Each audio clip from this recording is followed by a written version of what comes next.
السلام علیکم جناب، خیریت سے ہیں آپ؟ ٹھیک ہیں؟ اگر ٹھیک ہیں تو بہت ہی اچھی بات ہے۔ ایسا دیکھیں، یہ جو وار اسٹریٹجی ہے نا، یہ تو اپنی جگہ پہ ہے، لیکن اللہ کا شکر ہے کہ پاکستان کی جو عوام ہے، اس کے جو اعصاب کی جنگ ہے، وہ بہت زبردست قسم سے جیتے ہیں پاکستانی۔ وہ اعصاب کی جنگ وہ نہ امریکہ سے ہے، نہ انڈیا سے ہے، نہ اسرائیل سے ہے، وہ اپنے آپ سے ہوتی ہے کہ کیا ہم برے حالات کے اندر اچھے طریقے سے چل سکتے ہیں۔ تو اللہ کا شکر ہے، جتنی ہم نے دہشت گردی برداشت کی ہے نا، اس سے کم دہشت گردی نہیں، اس سے کم جو ایکسپلوژن ہوتا ہے اس کو جنگ ڈکلیئر کر دیا جاتا ہے۔ کسی بھی جگہ پہ دیکھیں، اگر آپ ایران عراق کے اندر دیکھیں، جتنی تباہی مچی ہے اس سے زیادہ تباہی تو پاکستان میں مچی ہے، اور بہت برے طریقے سے۔ لیکن پاکستان کی عوام بہترین طریقے سے چلتے رہے ہیں اور پھر آگے بڑھتے رہے ہیں۔ تعلیمی معاملات میں دیکھیں، ہر طرح سے بہتر ہوتے رہے ہیں۔ کوئی شک نہیں کہ پاکستان کے اندر سے جو سازشیں ہوئی ہیں ذاتی مفاد کے لیے، اور بہت بھیانک سازشیں ہوئی ہیں، اس سے بھی پاکستان کی قوم بہت اچھے طریقے سے نبرد آزما ہوئی ہے۔ کیا ان کو سزائیں ملیں گی؟ ملنی چاہیے، اور وہ ملیں گی بھی، لیکن ایک خاص وقت میں آ کے۔ اس وقت میں دیکھیں تو سروائیول کا ایک ہی طریقہ رہ گیا ہے کہ پاکستان کی جو اسٹیبلشمنٹ ہے اس نے یہ بات سیکھی ہے وقت سے کہ ہمارے یہ جو پروگرامز ہوتے ہیں، جن کو غلط العام میں ہمارے جو صحافی، جو بڑے نیوٹرل صحافی ہیں، وہ یہ کہتے ہیں کہ تجربات کرتے ہیں، پوری واردات ڈالتے ہیں، بلینر ہو جاتے ہیں۔ لیکن جو پیچھے ہیں نا، اب ان کو یہ سمجھ میں آ گئی ہے کہ مزید تجربات جو ہیں نا، وہ ہمارے گلے پڑیں گے۔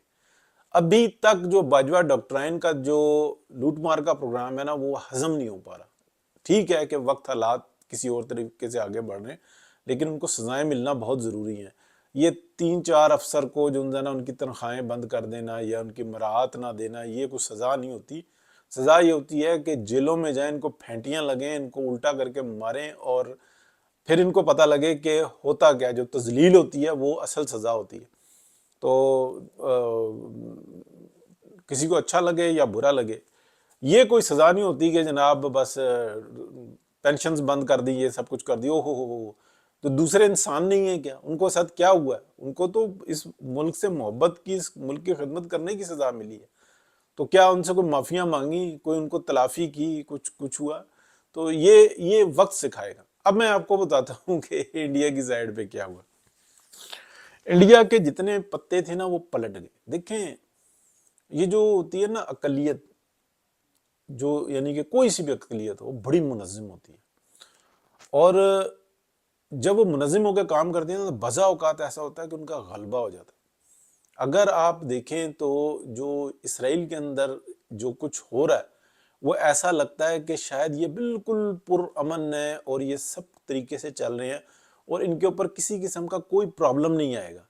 لیکن جو ان کے ارد گرد میں ہے، جو ان کی وجہ سے جس وحشت کا شکار ہیں، جس طریقے سے ان کا قتل عام ہو رہا ہے، اور جو اسرائیل میں بیٹھے ہوئے ہیں، وہ سمجھتے ہیں کہ شاید ہمارے لیے کسی قسم کی کوئی پرابلم نہیں ہے۔ تو بالآخر کیا ہوگا وہ آپ کو بھی پتہ ہے اور ہمیں بھی پتہ ہے کہ ایک ہی فیصلہ ہوتا ہے کہ بس انف از انف۔ تو یہ بات اپنی جگہ پہ۔ اب میں آپ کو بتاؤں کہ وہ اقلیت ہیں اور وہ کس طریقے سے ورک کر رہے ہیں۔ اب یہاں پہ آ جاتی ہے انڈیا کے اندر۔ انڈیا کے اندر ایک مودی جو ہے نا، اس نے یہاں پہ ڈاکٹرائن سے ملا کے 370 اور 35A کو جو ہے نا جس طریقے سے ریووک کیا، اور جو نئی ایک صورتحال بنی، تو اس کے بعد ایک اور ان کا بہت بڑا پلان بنا۔ پہلے سے پلان تھا، لیکن اس کے اوپر عمل درآمد شروع کیا کہ جموں و کشمیر کے اندر جو بھی مسلمان ہیں، ان کا کوئی گناہ ہو یا نہ ہو، الزام لگاؤ، ان کے گھر گرا دو، ان کو بے گھر کر دو، اور پھر جو ہے نا وہ کسی قابل ہی نہیں رہیں گے۔ ایک گھر انسان نا ساری زندگی میں بنا لے تو بہت بڑی کامیابی ہوتی ہے۔ تو جس کا گھر نہیں ہے، اس کو پتہ ہے کہ اس گھر کی اہمیت کیا ہے۔ جو گھر کے اندر رہ رہا ہے، اس کو کم اہمیت کا پتہ ہے۔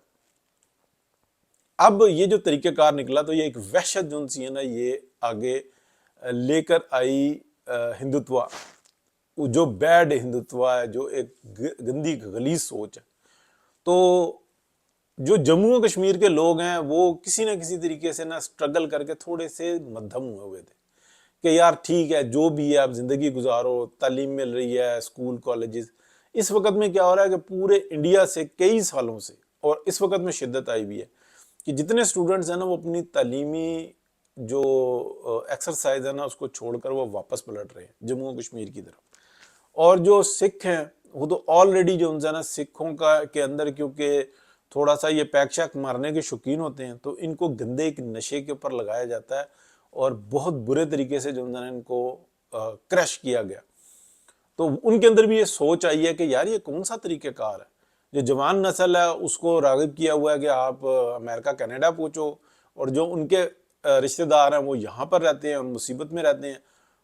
امریکہ کینیڈا یورپ سے جو ہے نا وہ سردار جو ان سے ہیں وہ پیسے بھیجتے ہیں پچھلوں کو، تو انڈیا کی چاندی چاندی پانچوں گھی میں سر کڑھائی میں، اور وہاں پہ جو ہے نا ان کا استحصال کیا جا رہا ہے. کوئی مسئلہ نہیں ہے، کوئی تکلیف نہیں ہے. یعنی کہ انڈین گورنمنٹ سکھوں کے پیسوں سے سکھوں کو چھتر بھی مار رہی ہے، ان کی زندگیاں ختم کر رہی ہے، ان کی زندگیوں کو تباہ کر رہی ہے، عذاب بنایا ہوا ہے، اور پیسہ بھی انہی سے جو ہے نا لے کر آ رہی ہے. تو یہ سب کچھ ہوا. ابھی کیا ہوا ہے کہ ٹرمپ جب آیا اور پیوٹن اور یہ ساری نئی ایک جو راجنیتی آپ کہہ لیں اس کو جو چلی انہوں نے، اس کے اندر کیا ہوا کہ جو جٹ ہے نا، جٹ تو دونوں طرف ہی ہیں، جو سکھ ہیں سرداروں نے جناب اب سوچنا شروع کیا کہ یہ ہمارے ساتھ واردات کون سی پڑ رہی ہے. تو وہ ایکٹیو ہوئے ہیں اور وہ شور مچا ہے اور پوری انڈیا کے اندر مچا ہے. اور پھر آپ یہ دیکھیں کہ مودی نے جھوٹ بول بول کے نا اپنی سیاست کو تو بہت گرم کر کے رکھا، لیکن ابھی صورتحال یہ ہے کہ جو 3-4 جو بڑی جو ان کی آزادی کی تحریک ہے نا وہ بہت شدت کے ساتھ جو ہے نا وہ لوگ سرگرم ہو گئے. وہ یہ کہتے ہیں کہ یار پاکستان کب ریئیکٹ کرے گا. یعنی کہ پاکستان کو مار مار کے سازشیں کر کر کے بلوچستان میں، کے پی میں، کراچی کے اندر ہر جگہ پہ تباہی پھیر کے رکھی ہوئی ہے، اور پوری دنیا ان کا ساتھ دیتی ہے، بالکل ایسے ہی جیسے اسرائیل کا ساتھ دیتی ہے، تو اسی طریقے سے انڈیا کا ساتھ دیتی ہے. لیکن پاکستان جو ہے نا وہ کسی طریقے کا ریئیکشن نہیں دکھا رہا. اس دفعہ میں آپ کو پہلا بندہ ہوں، آپ دیکھ لیں جتنے بھی بڑے صحافی ہیں ان سے ایک دن پہلے میں نے یہ خبر دی کہ پاکستان کو یہ بہترین طریقے سے بتایا گیا کہ پوری دنیا عذاب میں آئی ہوئی ہے ان 2 کنٹریز کی وجہ سے. یعنی کہ پورا چاروں طرف دیکھ لیں بھارت کے ہر ایک پرابلم